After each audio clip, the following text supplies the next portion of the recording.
Près de 10 ans à creuser, identifier, répertorier.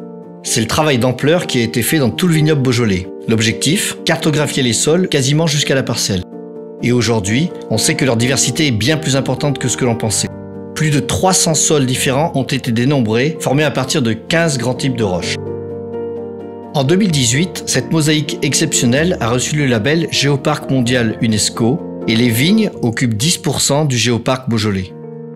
Alors dans l'appellation Brouilly, qu'est-ce que l'étude a montré? On sait que chacun des 10 crus du Beaujolais a sa personnalité. Le cru Brouilly est le plus étendu.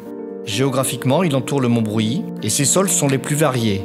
On trouve dans l'AOC Brouilly tous les sols présents dans les crus du Beaujolais. Les granites y sont majoritaires et se rencontrent essentiellement sur la partie ouest de l'appellation. Mais ce n'est pas tout. Dans ce cru, on recense aussi toute une variété de roches volcaniques et de diorites, dont les fameuses pierres bleues, mais aussi des sédiments calcaires ou des zones de piémont parfois très caillouteuses. On trouve une grande diversité de sols sur des terrains relativement pentus et très imbriqués avec ceux de la côte de Brouilly. L'altitude moyenne est de 290 mètres. La connaissance des sols est une aide précieuse pour l'implantation des vignes et le travail des vignerons. Elle permet également de mieux comprendre le caractère des vins.